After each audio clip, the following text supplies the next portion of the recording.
Hi everyone, welcome to my channel Kitchen Craze. இன்னைக்கு நாம பார்க்க போற ஒரு சூப்பரான ரெசிபி ஹனி சிக்கன்.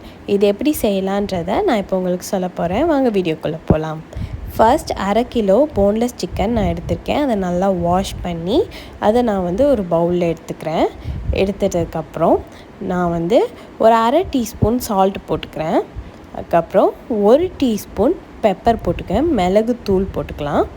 மிளகு தூள் போட்டு அதுக்கப்புறம் நல்லா 1 டேபிள் ஸ்பூன் நிறைச்சி நல்லா ஜிஞ்சர் கார்லிக் பேஸ்ட், அதாவது இஞ்சி பூண்டு விழுது, அதையும் நல்லா போட்டுக்கலாம்.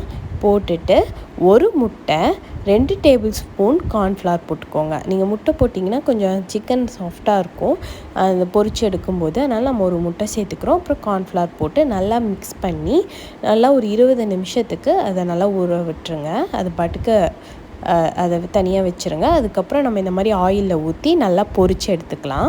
எடுத்ததுக்கப்புறம் ஒரு சாஸ் பேனில் லைட்டாக ஆயில் போட்டு ஒரு 5 பல் பூண்டை நல்லா பொடுசாக நறுக்கி அதில் சேர்த்துக்கோங்க. சேர்த்து நல்லா இந்த மாதிரி நீங்கள் சாட்டே பண்ணிக்கலாம். பண்ணதுக்கப்புறம் 1 டீஸ்பூன் சில்லி சாஸ் ஆட் பண்ணிக்கோங்க.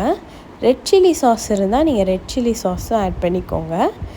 ஆட் பண்ணிவிட்டு 1 டீஸ்பூன் ஆட் பண்ணிவிட்டு நம்ம ஏற்கனவே ஃப்ரை பண்ணி வச்சுருந்த சிக்கனை எடுத்து நம்ம அதுக்குள்ளே இதில் போட்டுக்கலாம். போட்டுட்டு 1 டீஸ்பூன் சோயா சாஸ் ஆட் பண்ணிக்கோங்க.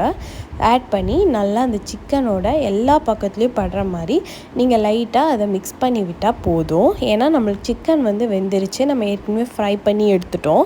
இப்போ நம்ம அது எல்லாத்துலேயும் படுற மாதிரி நம்ம எல்லாம் கலந்து விட்டால் போதும். அண்ட் நம்மளோட இந்த ரெசிபியோட ஒரு மெயினான இன்க்ரீடியண்ட் என்னென்னா ஹனி. ஸோ அதை தான் நம்ம இப்போ ஊற்ற போகிறோம். அது 2 டேபிள் ஸ்பூனுக்கு ஹனியை ஊற்றிக்கோங்க. நல்லா 2 டேபிள் ஸ்பூனுக்கு ஹனி ஊற்றி அதையும் நல்லா எல்லா சிக்கன் கூடயும் நல்லா படுற மாதிரி நல்லா மிக்ஸ் பண்ணி விட்டுக்கோங்க. விட்டுட்டு நீங்கள் எல்லாம் பண்ணதுக்கப்புறம் சால்ட்டு கரெக்டாக இருக்கான்னு செக் பண்ணிவிட்டு இன்னும் ஒரு 1/2 டீஸ்பூன் சால்ட் ஆட் பண்ணிக்கிட்டேன்.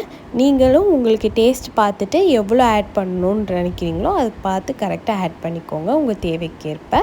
நான் 1/2 டீஸ்பூன் சால்ட் ஆட் பண்ணியிருக்கேன். பண்ணிவிட்டு கடைசியாக வெள்ளை எள்ளு அதை லைட்டாக 1/2 டீஸ்பூன் எடுத்து அதை நல்லா நான் தூவி விட்டுருக்கேன் அந்த சிக்கன் மேலே. இப்போ நல்லா அப்படி கலரி இதெல்லாம் பண்ணி அவ்வளோதான், நம்ம எடுத்துட்டோன்னா அருமையான ஹனி சிக்கன் ரெடி ஆயிடுச்சு. நீங்கள் இதை நீங்கள் அழகாக உங்கள் கெஸ்ட்டை யார் வந்தாலும் அழகாக ஒரு சைடிஷ்ஷாக நீங்கள் சூப்பராக ப்ரெசென்ட் பண்ணலாம். ஈஸியாக பண்ணிடலாம். நம்ம பொரித்து எடுத்துட்டோன்னா ஒரு 5 மினிட்ஸில் நம்ம இந்த பொருள்லாம் போட்டு லைட்டாக அதை சாட்டே பண்ணி எடுத்துட்டோன்னா போதும். அருமையான ஹனி சிக்கன் ரெடி ஆயிடுச்சு. ரொம்ப அருமையாக இருக்கும், ரொம்ப டேஸ்ட்டாக இருக்கும். கண்டிப்பாக இது நம்ம ரெஸ்டாரண்ட்டில் தான் சாப்பிட்ருப்போம். நம்ம வீட்டில் ட்ரை பண்ணி பார்த்து சாப்பிட்டா சூப்பராக இருக்கும். கண்டிப்பாக ட்ரை பண்ணி பார்த்து எப்படி இருக்குது